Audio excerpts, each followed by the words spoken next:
Les musulmans d'Afrique s'apprêtent à célébrer la Tabaski, mais cette année, les moutons manquent.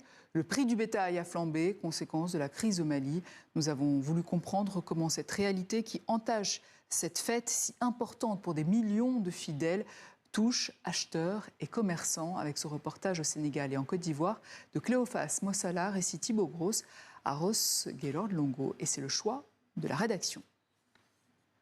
Des milliers de moutons sur cet immense marché au bétail au nord d'Abidjan. Et pourtant, en pleine préparation de la Tabaski, ces enclos sont moins remplis qu'à l'accoutumée. Et les bêtes, bien plus chères. Pour cet acheteur, le choix est donc difficile cette année. Je suis venu pour acheter un mouton. Voilà. Mais bon, ce matin, j'ai trouvé que le marché est un peu cher, voilà, contrairement aux autres années. Bon, on espère que peut-être d'ici la fête, ça va diminuer un peu. Avant, avec peut-être 100, 120 000, 125 000. Voilà, bon, maintenant, là, la bourse a augmenté, quoi. Tous ces moutons n'ont pas le minimum, même 150 000 actuellement. Voilà, 150 000, 175 000. Bon. Des prix en hausse, conséquence directe du blocus djihadiste sur Bamako au Mali.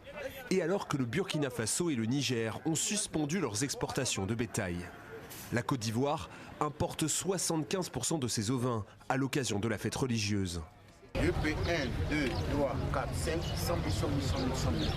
Sur le marché, le ministre du Commerce et de l'Industrie s'est déplacé avec les caméras et pas question de laisser penser à une pénurie.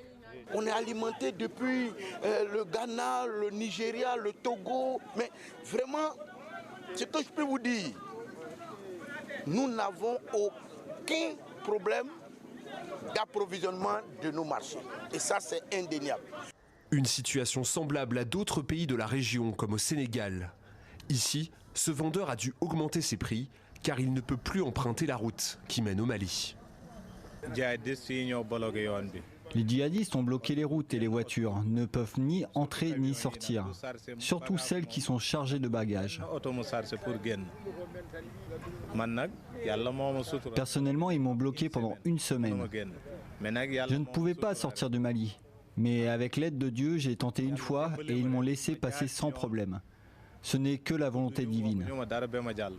Chaque année, le Sénégal sacrifie plus de 800 000 moutons à l'occasion de la Tabaski.